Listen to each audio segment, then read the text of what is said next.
The Joe Rogan Experience.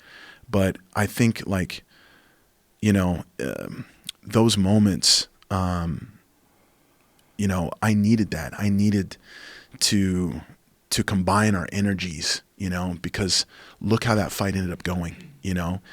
I felt like that fight before the fight was to prep me for the fight, and going there, obviously I'm a big underdog. It's in London. Mousasi has so much history there. He's from Amsterdam. I don't know if anyone out there saw the video that Bellator put out afterwards where I said, like, we did it, and you could see how emotional I was. This is why, and fast forward to when we're backstage, getting ready to go out there. I always take my favorite book, Think and Grow Rich from Napoleon Hill. I always take that. Why is that? It's just a powerful book for my life. I discovered it in the end of 2007. And it's just such an inspirational book. And really kind of like was the sort of the Bible for self-help books and all the other, people that kind of came from that, like Tony Robbins and things like that. Like, the motivating, like The Secret, all those sort of things. Think and Grow Rich was like the first. And anyways, there's so many quotes in there, and things that just have stuck with me throughout the years. And I love to read certain chapters and portions of it when I'm backstage getting ready to fight.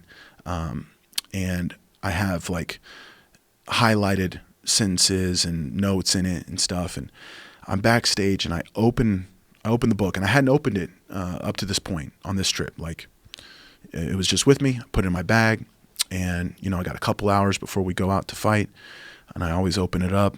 And as soon as I open it, it's on the flap isn't inside in a chapter already, in the last place I looked at it or whatever.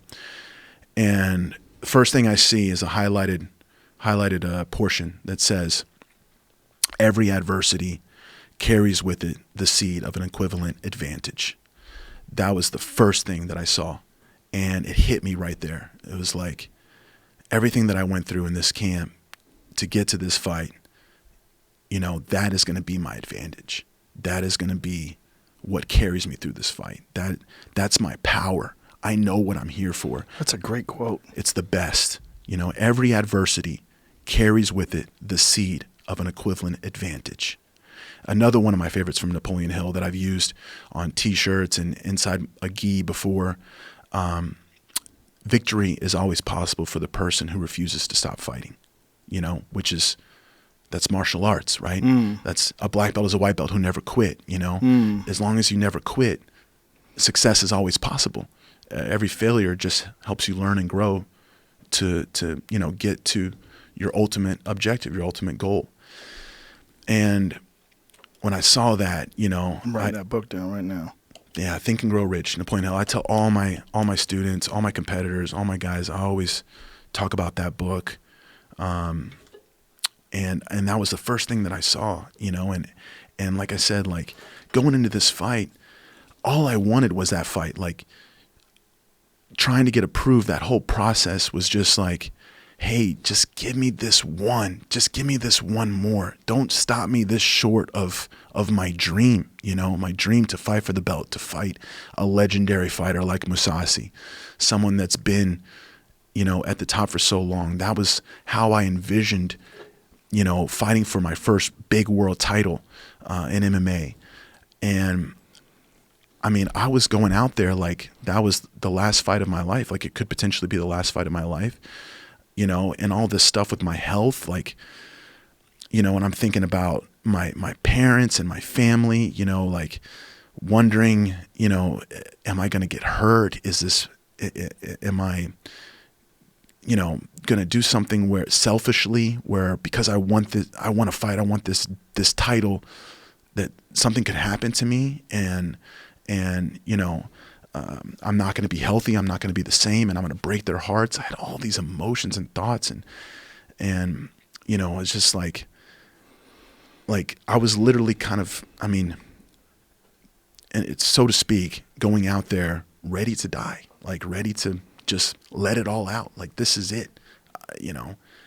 All I wanted was this opportunity, and I could feel how all of that was to prep me for the fight, everything that we went through, that fight to get to the fight. And my dad's in my corner, he's in my corner for all my fights. I have the guys that went through everything, that last 4 or 5 weeks before the fight to get approved with me. And when I saw that, I looked around at them and I smiled. I said, guys, we're going to do it. We're going to do it. It was like, it was destiny.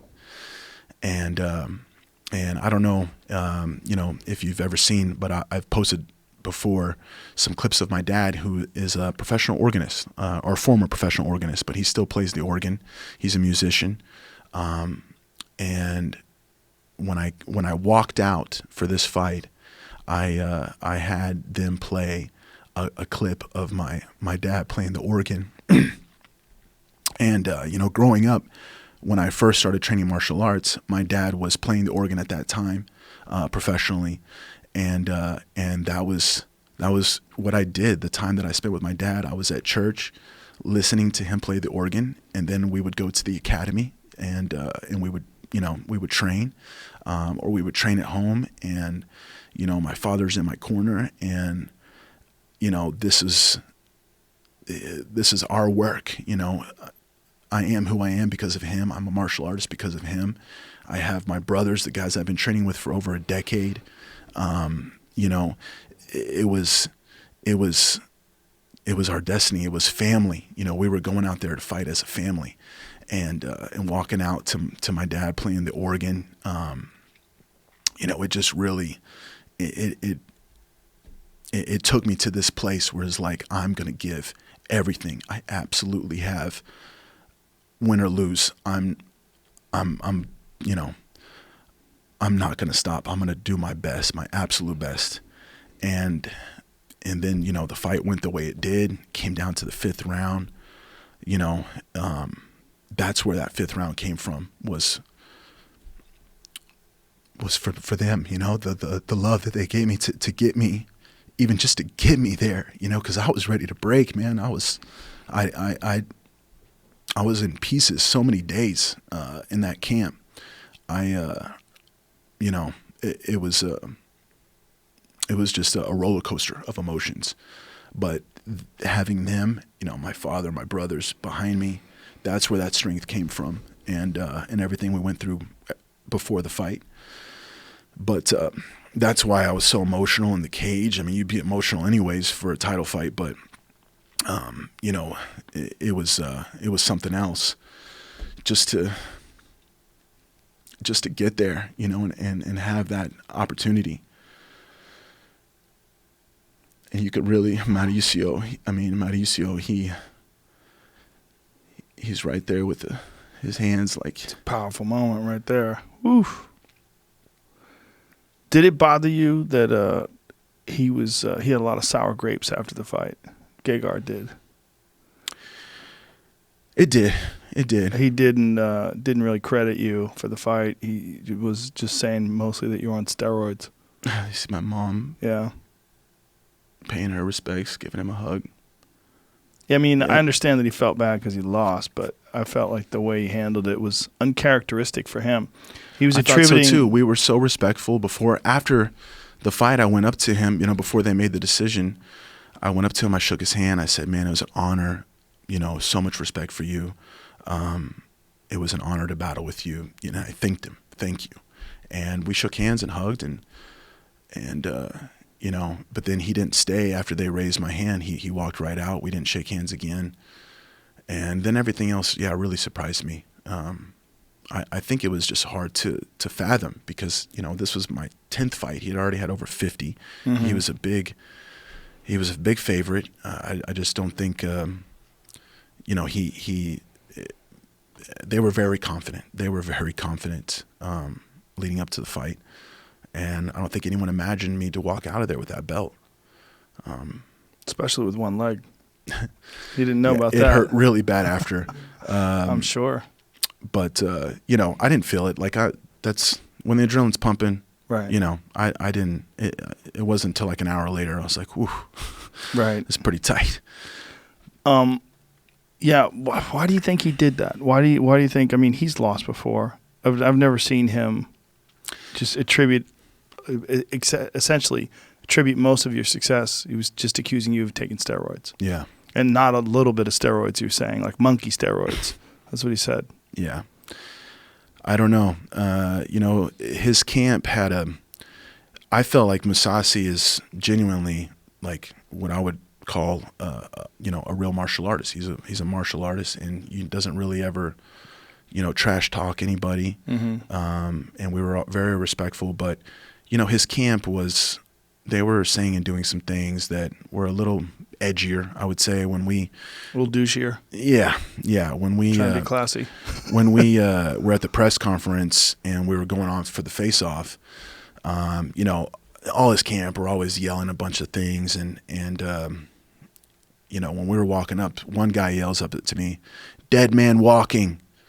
And of course, immediately in my mind, I'm like, I have this brain disease, you know, that, you know, may or may not be an issue here in a couple of days when we fight, you know, and I have my family right there. I'm like, and then I have to look at him in the eyes, you know, but I'll never forget that. I thought about that, you know, dead man walking. And I was just like, this guy, you know, and it was a lot. It was a lot to take in, to step into that cage. But I think maybe some of the people he's around, maybe. That doesn't, I mean, that doesn't cause him to say those things when he was sitting at the table with the microphone in front of him. Did you respond to that? No, I mean, that was right when we were walking to face off, and the press conference was basically done at that point. So I had nothing to say to that, you know, that person yelling that, and you know. No, but I mean after the fight when he was accusing you of steroids, did you ever? No, I never had a moment to, you know, I haven't had another fight, haven't been. You never did an interview or anybody talked to you about his accusations? No, who was it? I did one. Luke Thomas did an interview with me. I like that guy a lot. Yeah. And I think it was after. No, yeah, it was before he fought Machida. And he talked to me about it, you know, in an interview about the fight and everything. And you know, I didn't have too much to say other than I just felt like it was a little sad because it was a great fight. You know, yeah. It was a really great fight, and a good fight, close fight. Yeah, super close. I feel like we kind of, you know, he probably thinks that he was under par, and I made a lot of mistakes too, and I wasn't too happy about some of the things that happened in that fight as well. I thought I could have done a lot better, but in a way, I felt like we kind of brought out the best of each other. You know, his jiu-jitsu very much impressed me. He was a seasoned pro, just like always, calm, and you know, then when he had his moment. He started taking over, you know, and I, you know, it brought out the best of me and the heart that I showed coming back in that fifth round. And I just felt like it was a great fight, and we should be applauding each other for our performances, and all this, you know, trash talking is really taken away from that. Yeah.